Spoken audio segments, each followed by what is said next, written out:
This is Polyamory Weekly, tales from the front of responsible non-monogamy from a pansexual, kink-friendly point of view. A warning for our under 18 listeners. This is an adult-oriented podcast about really lascivious things, like communication and honesty in relationships. If you're under 18 and looking for upfront advice and answers to questions about sex, please visit scarletteen.com.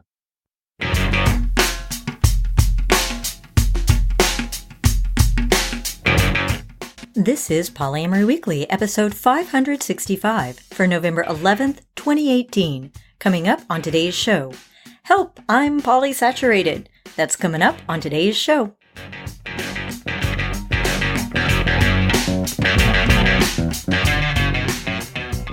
Hello everyone, I'm your host Minx, and lustyguy will be joining us later in the episode for our topic of polysaturation. But before we get to that, let's talk Poly in the news. You know what? I'm just going to dive right in. I'm not even going to play the Poly in the news stinger. Alan in the Poly in the News blog published a post this week called What is Polyamory? This is what it's really like to have multiple partners. And he mentions that a few weeks ago he had posted about Heath Schechinger. My gosh, I hope I'm pronouncing that right. I'm probably not. So this guy is one of the leaders of the new Consensual Non-Monogamy Task Force with the American Psychological Association. And basically, they are trying to advance professional understanding of non-monogamy and the people who practice it. And it sounds like they have come up with 12 different initiatives about that, including, by the way, the Consensual Non-Monogamy Task Force, which, yes, I have just agreed to be a board member on and to give advice, such as it is, my not being a professional therapist. But I'm really excited. I think this is really a good move in the right direction. There's a petition you can sign. He also, in the article, Alan cites a couple of other articles that Heath has been mentioned on lately. And coincidentally, later in the episode, you'll be hearing a happy poly moment from him as well. Huh, look at that.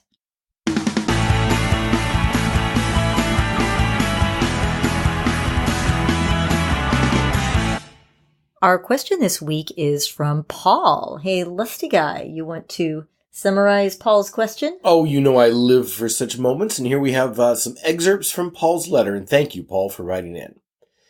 Paul writes, My experience with poly is relatively new. I adjusted from a scarcity mentality and serial monogamous relationships to fully diving into poly.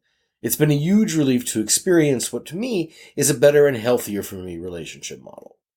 By chance and accident, I now have more partners than I know how to handle. Oh, what a problem. Huh? A few months ago, I had one local partner and another long-distance partner. Easy to manage. Yay! I went out to meet one or more local partner, but met two.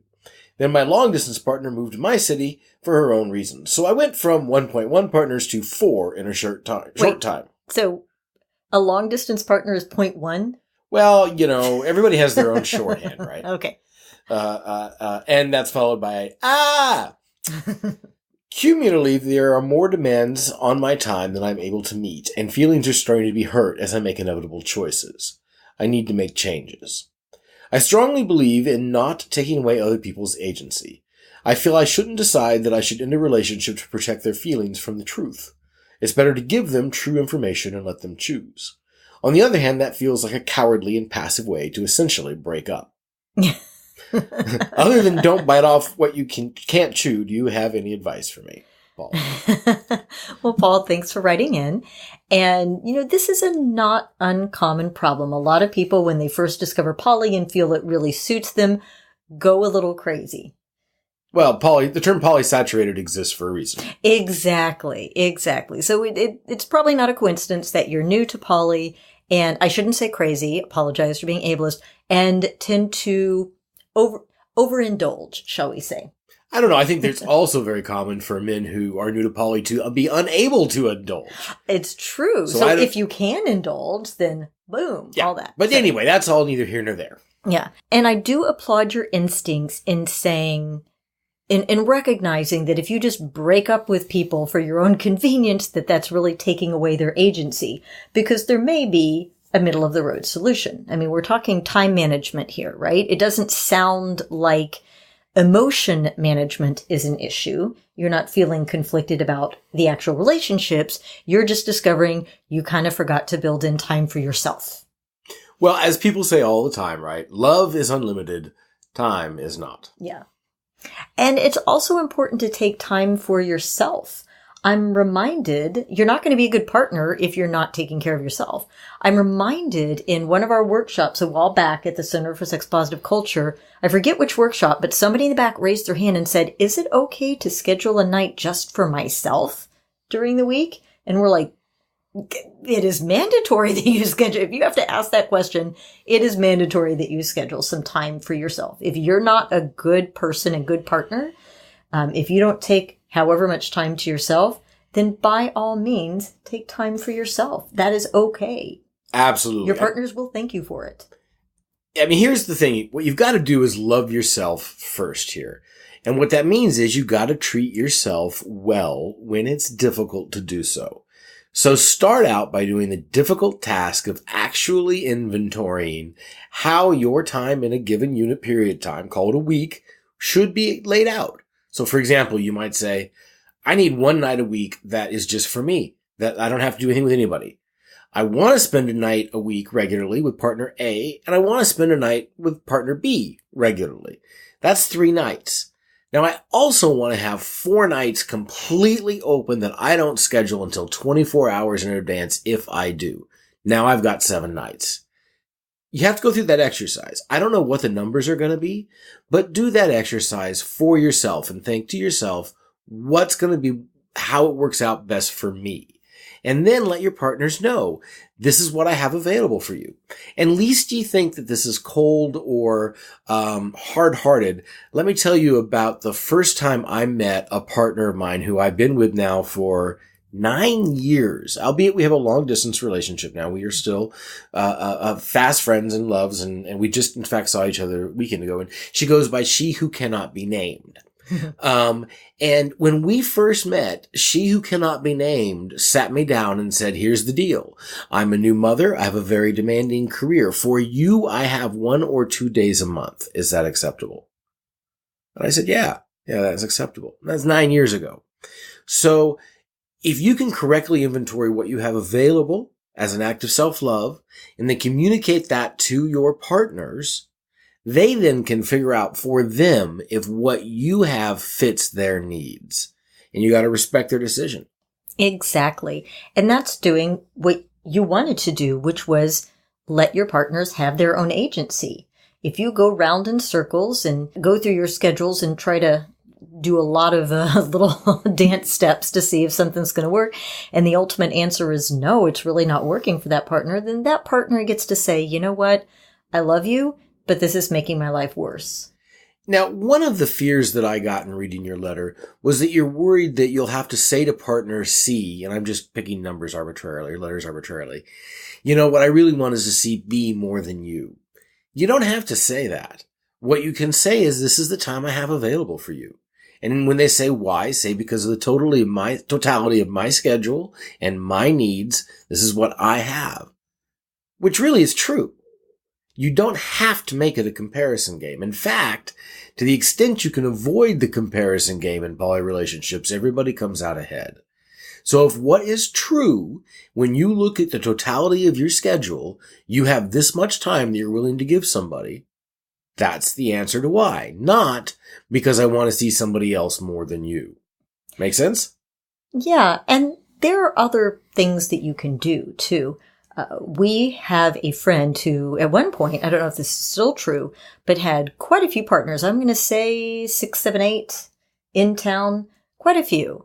And they would, and she had a full-time job. And I'm like, oh my God, I know you're younger than me, but how on earth do you keep all that? How on earth do you do that? And they did a lot of double dating and group dating, and there were group outings, and in addition to private time. So for some, a group outing plus an hour of private time during the week was fine. For others, they need, because of the way the relationship was, or because of their own personal needs, or because of her needs, there was a little bit more time. So there are also options. Absolutely. Everybody's set of needs are unique. And the great thing about being able to identify exactly what you have available for a partner, if they want more, they can say, okay, now I have time to look for more. Now I know what it is that this relationship's going to provide, and I'll see if there's somebody else who wants to have more time for me. That's okay. Also, in terms of potential compromise fixes, I'm reminded of something that I started doing last year, which was I am really good about devoting time to my job and pretty much to my partners and to my self-care in terms of exercise and things like that. But I wasn't getting to see my friends very much because I didn't prioritize that. But I knew that I just didn't have that much energy, and I hate making dates and planning things and then not being able to do them or doing them half-assed. And due to an article that somebody had posted on Facebook, I decided to do a low-energy stitch and bitch, which is basically I just invite a group of friends to come over to my house on a weeknight. I don't even cook. We just order in, and we literally sit around the table and work on our projects. And I would start to stress beforehand when people were coming over, as is my want.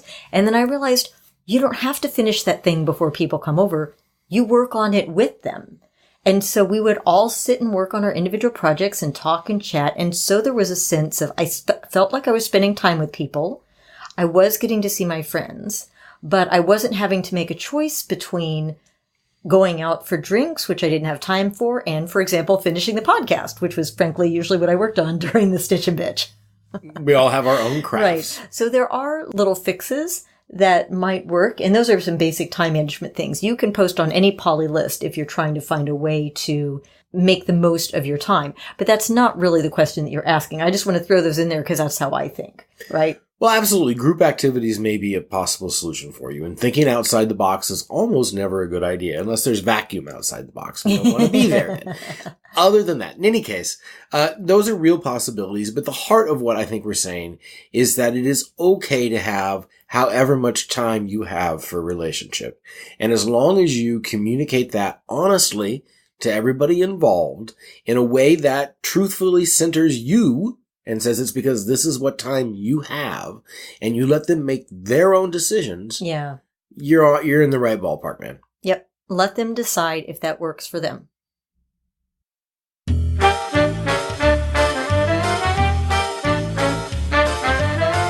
It's time for your Happy Poly Moment of the Week, brought to you by Fubbly polyamorists everywhere.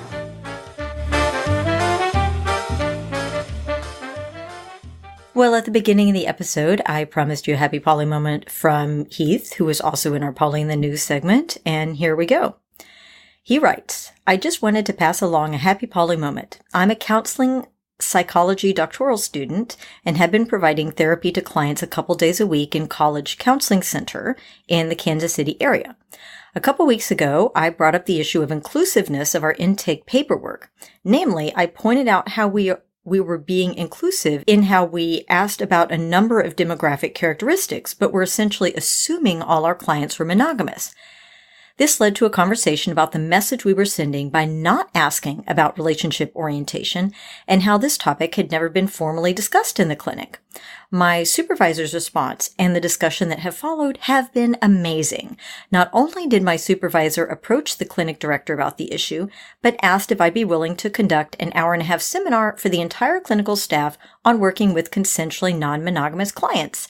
The clinic director wants to use the training as a backdrop for discussion about whether to formally change the paperwork. My supervisor also shared that this will be the first time a student has been offered to facilitate a seminar in the 12 years she has been on site, so I feel honored to be given the opportunity. That's awesome. Anyway, I just thought it was pretty stellar that a clinic in the Midwest is willing to address consensual non-monogamy.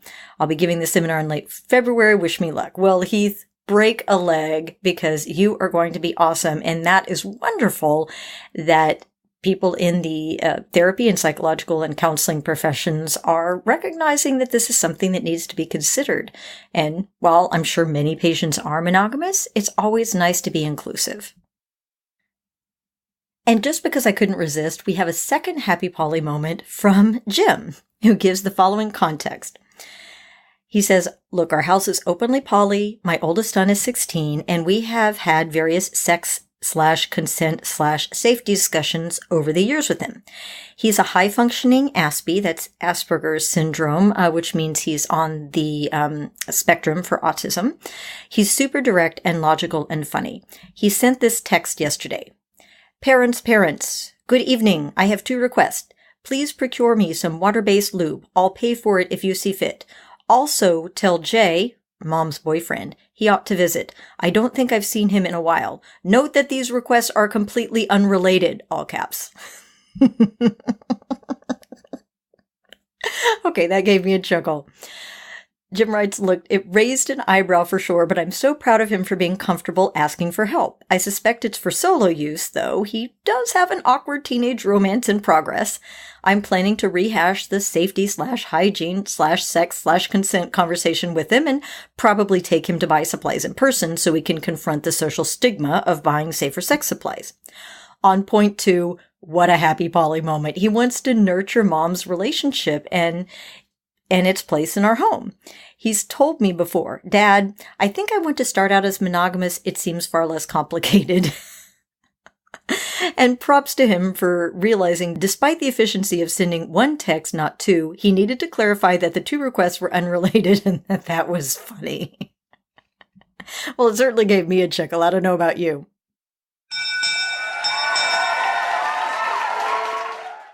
And I'm thrilled to welcome 3 new Poly Weekly Playmates. That's our subscribers this month. Abraham, Jim, and Eric, welcome to the Poly Weekly Playmates.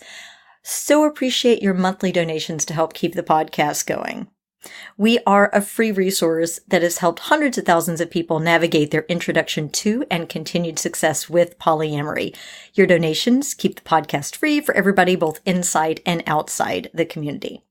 If you have questions, comments, or feedback, email polyweekly@gmail.com, call 802-505-POLY, or you can find us on Facebook at facebook.com/polyweekly, on Twitter at polyweekly and at cunningminx, and elsewhere on the internet, including our website, which has a huge searchable archive of show notes at polyweekly.com. If you want to search to see if we've covered a topic before, you just go to polyweekly.com/blog, type your search term in the search box, and see what we come up with. Thanks for listening, and remember, it's not all about the sex.